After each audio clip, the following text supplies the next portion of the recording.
Shalom, perkenalkan nama saya Hesti, NIM 221118240, kelas D12 PGSD. Di sini saya akan menyelesaikan tugas dari mata kuliah agama. Di sini saya akan mencoba menjelaskan mengenai konsep Tuhan, konsep manusia, konsep dosa, dan konsep penebusan. Yang pertama, konsep Tuhan terdiri atas dua bagian, yaitu pernyataan diri Allah dan Tritunggal. Yang pertama, pernyataan diri Allah.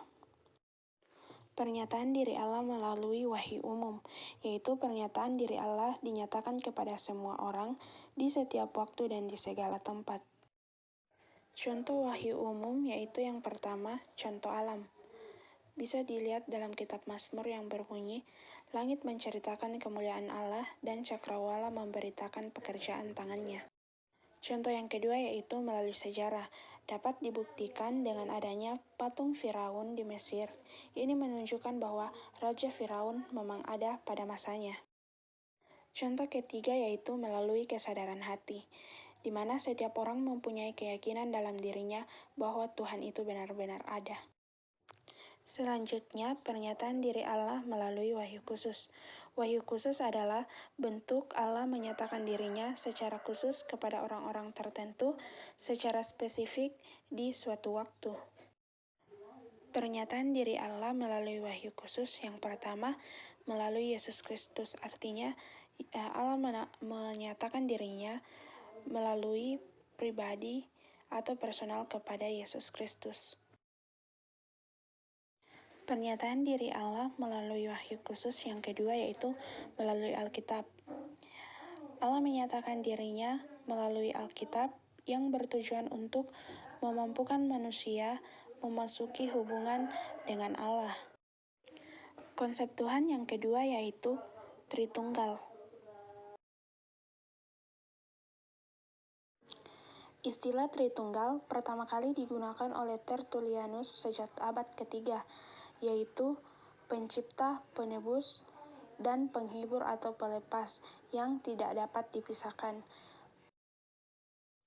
Ayat Alkitab mengenai Tritunggal bisa kita lihat di dalam Matius pasal 28 ayat 19 yang berbunyi, "Karena itu, pergilah, jadikanlah semua bangsa muridku dan baptislah mereka dalam nama Bapa, Anak, dan Roh Kudus." Yang kedua, konsep manusia. Konsep manusia menurut Alkitab dapat kita lihat di dalam Kejadian 2 ayat 7. Di situ mengatakan bahwa Tuhan membentuk manusia dari debu dan tanah, kemudian menghembuskan nafas hidup ke dalam hidungnya. Demikianlah manusia itu menjadi makhluk yang hidup. Tujuan Allah dalam menciptakan manusia adalah untuk memuliakan Allah, sehingga ini yang menjadi alasan kenapa manusia diciptakan menurut gambar dan rupa Allah. Manusia menurut Alkitab. Manusia pertama yang diciptakan oleh Allah berasal dari debu tanah. Allah membuat hubungan perjanjian dengan manusia. Allah menjadikan berkat dan rahmat-Nya, sedangkan manusia harus menguasai alam dengan menyadari bahwa semuanya sebagai ciptaan di bawah kuasa dan kedaulatan Allah. Namun manusia melanggar perjanjian ini dengan memberontak terhadap kekuasaan Allah. Dalam cobaan iblis, manusia menempatkan dirinya di luar kekuasaan Allah dan menyembah ciptaan daripada Sang Pencipta. Oleh karena itu, manusia jatuh ke dalam penghakiman Allah.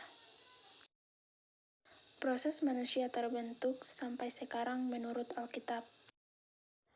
Yang pertama, beranak cucu, artinya menghasilkan keturunan. Yang kedua, Allah menciptakan manusia agar menjadi berkat dan berguna bagi sesama. Yang ketiga, Tuhan menciptakan jagat raya dan juga manusia atas rencananya, kebijaksanaan, dan juga kasih Tuhan. Yang keempat, penciptaan. Allah mewahyukan diri dalam sebuah penciptaan dan juga memberikan wahyu diri, terutama sebagai Bapa, dan mengutus putranya. Yang kelima, pada akhirnya dengan diutusnya Roh Kudus, yaitu Tuhan yang menghidupkan dan berasal dari Bapa. Hakikat manusia menurut beberapa pandangan. Yang pertama, pandangan psikoanalitik. Artinya manusia digerakkan oleh dorongan dalam dirinya. Yang kedua, pandangan humanistik. Artinya manusia mempunyai dorongan dalam dirinya untuk mengarahkan dirinya mencapai tujuan yang positif. Yang ketiga, pandangan Martin Buber. Menganggap bahwa manusia adalah eksistensi atau keberadaan yang memiliki potensi namun dibatasi oleh kemestaan alam. Yang keempat, pandangan behavioristik yang menganggap bahwa manusia sebagai makhluk yang relatif dan tingkah lakunya dipengaruhi oleh faktor yang dominan. Pembahasan yang ketiga yaitu konsep dosa. Konsep dosa dalam iman Kristen secara umum adalah tindakan manusia melanggar perintah dan norma serta aturan Tuhan.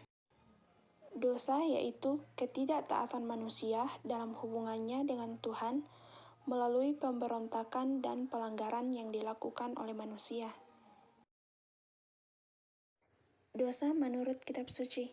Dosa adalah ketidaktaatan manusia dalam hubungannya dengan Tuhan yang diungkapkan melalui pemberontakan dan pelanggaran manusia dengan Tuhan. Bisa dilihat dalam kitab Roma 8 ayat 7, 1 Yohanes 3 ayat 4, dan Matius 15 ayat 19 sampai ayat yang ke-20.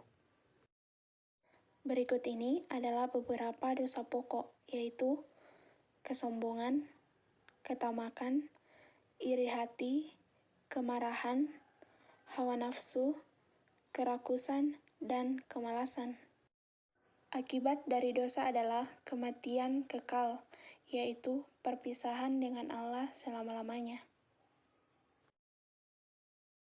Kronologi berkembangnya dosa. Yang pertama, godaan dosa dating dalam pikiran yang dibiarkan. Yang kedua, menikmati godaan dalam pikiran yang berarti menunggu untuk berbuah menjadi keinginan berdosa. Yang ketiga, godaan sampai di hati sehingga timbul keinginan untuk berbuat dosa atau sudah berbuat dosa.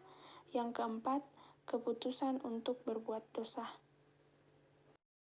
Yang kelima, perbuatan dosa yang dilakukan sebagai akibat dari keputusan. Yang keenam, pengulangan perbuatan dosa sehingga menjadi kebiasaan. Yang ketujuh, timbul dosa yang lain akibat kebiasaan berbuat dosa yang sama. Yang kedelapan, kejahatan yang sudah berakar dalam jiwa dan timbul kebencian terhadap Tuhan. Akibat dari dosa yaitu: yang pertama, merusak hubungan manusia dengan Allah. Yang kedua, merusak hubungan manusia dengan sesama. Yang ketiga, merusak hubungan manusia dengan alam semesta. Yang keempat, merusak citra diri manusia. Dan yang kelima, dosa membawa kematian. Pembahasan yang keempat adalah konsep penebusan. Berbicara mengenai penebusan Kristus, maka kita tidak melupakan janji Tuhan. Perjanjian ini merupakan hubungan antara manusia dengan Tuhan. Yang pertama, karya penebusan Kristus menghasilkan perjanjian yang baru. Untuk menghasilkan perjanjian yang baru, perlu adanya pengorbanan.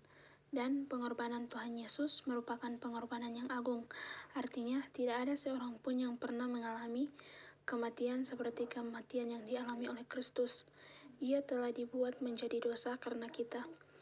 Kita bisa baca di dalam 2 Korintus pasal 5 ayat 21 dan 1 Petrus pasal 2 ayat 24.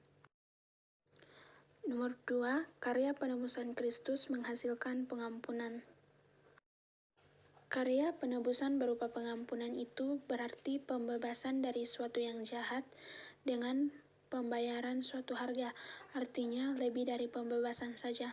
Dan mengapa kita harus mengampuni orang lain? Karena Tuhan lebih dulu mengampuni kita. 3. Karya penebusan Kristus menghasilkan warisan kekal. Oleh karya Kristus, orang percaya beroleh kepastian bahwa mereka bukan lagi orang-orang berdosa, melainkan manusia yang sudah disucikan dan dikuduskan dari segala kesalahan dan noda dosa. Inilah warisan yang kekal itu.